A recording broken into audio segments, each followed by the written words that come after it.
Alors, je ne sais pas si je dirais une dérive, je le qualifierais différemment, c'est qu'il y a pour l'instant, je pense, une bataille, on va dire, d'une certaine façon, entre la justice et sa place dans la société et les politiques. Et on a cette sensation à deux niveaux. Le premier niveau, c'est quand des juges jugent des personnalités politiques, notamment en l'occurrence des personnalités politiques plutôt issues du camp de la droite au sens assez large du terme, donc Nicolas Sarkozy, Rachida Dati par exemple également, et avec notamment un exemple marquant, et on aura l'occasion d'y revenir, mais c'est une des juges qui a jugé Nicolas Sarkozy avait manifesté contre lui en 2011 lorsqu'elle était membre d'un syndicat d'un syndicat de magistrats. Alors, de l'USM, qui est un syndicat de magistrature qui n'est pas encarté, et comme la majorité des juges de l'époque en 2011, parce que Nicolas Sarkozy les avait traités de petits pois d'une part chez M. Drucker, et d'autre part avait remis en cause le laxisme de la justice après l'affaire de cette jeune fille, Madame Tétré, assassinée par un multirécidiviste. Oui, tout à fait, c'est ça. Parenthèse faite. Tout à fait. Donc c'était sur c'est cette idée. En tout cas,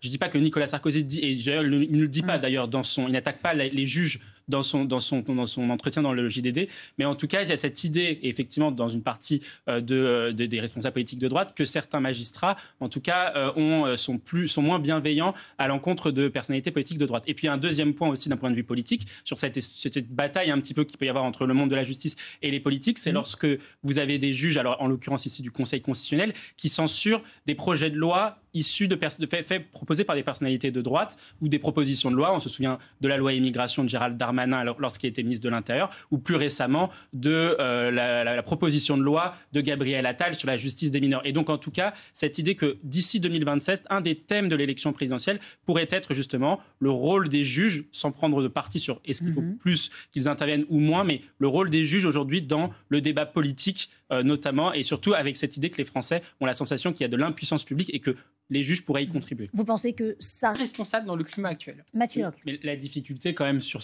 le fond de l'affaire, alors je ne suis pas juriste ou quoi que ce soit, mais quand on regarde la décision du tribunal justement correctionnel, c'est que Nicolas Sarkozy n'est pas condamné, tribunal judiciaire pardon, n'est pas condamné justement pour association de malfaiteurs. Il est condamné par intention, supposément parce que justement une partie de ses collaborateurs auraient été dans une association de malfaiteurs. Et c'est plutôt l'intention qui est retenue à charge sur ce chef d'accusation. Ensuite, sur le document de Mediapart, je suis d'accord avec ce que vous venez de dire, il y a eu des expertises juridiques qui l'ont déclaré, qui n'étaient pas un faux en tout cas, mais le tribunal a rendu une décision justement où il dit que ce document-là n'est pas un vrai. Et donc à partir du moment où en fait la seule parole... que c'est un vrai et que par conséquent... Exactement. Et la seule parole qu'il faut entendre dans ce cas-là, c'est ce que dit le tribunal. C'est ce que disent les juges. Et donc, si les juges ne disent pas cela, alors on ne peut pas l'utiliser. En tout cas, on peut pas utiliser ce document-là pour condamner Nicolas Sarkozy, tout en rappelant quand même aussi une autre notion. C'est pour ça que je pense que Nicolas Sarkozy rappelle la question des principes de l'état de droit. Il y a aussi une notion qui est quand même assez importante à mettre en avant, c'est la notion de préjudice. Si ce document-là, la justice déclare qu'il n'est pas vrai et donc qu'il est possiblement faux, et que ce document-là, on peut considérer qu'il a peut-être fait contribuer à la défaite de Nicolas Sarkozy en 2012, puisqu'il a perdu de 3 points, 51,5%. C'est ce que dit Nicolas Sarkozy. Alors, en l'occurrence, le préjudice d'une perte de l'élection présidentielle est aujourd'hui impossible à réparer. Et c'est une vraie problématique. La question, Christelle Méral, la question du préjudice, justement, autour de cela, c'est précisément ce que dit Nicolas Sarkozy, que ce document a joué. Est-ce qu'il y a effectivement une dissonance à droite entre une partie de la droite, ou même du Rassemblement national, qui considère effectivement qu'en règle générale, la justice est laxiste et propose des peines de prison qui ne sont pas assez hautes pour certains vols, certains crimes, certains délits, et aujourd'hui qui disent que la peine est trop importante pour Nicolas Sarkozy. Est-ce qu'il y a une dissonance à droite? Oui.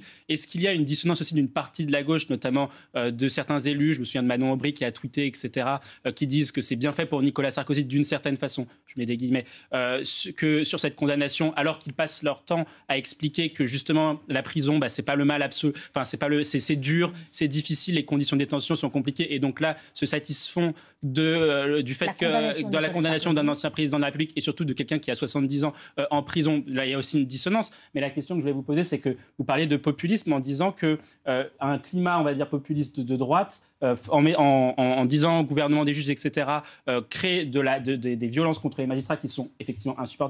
Est-ce qu'il n'y a pas aussi un populisme d'une partie de la gauche est-ce que vous pensez la même chose quand des gens à gauche considèrent que, par exemple, la police tue, que les policiers sont mauvais dans leurs interventions dans certains quartiers, etc. Et que donc, les violences qui sont faites à l'encontre des policiers, parce qu'elles augmentent aussi dans notre société, est-ce que ça aussi, c'est du populisme? C'est une question aussi qu'on pourrait poser. Et par ailleurs, permettez-moi de faire une petite digression, parce que vous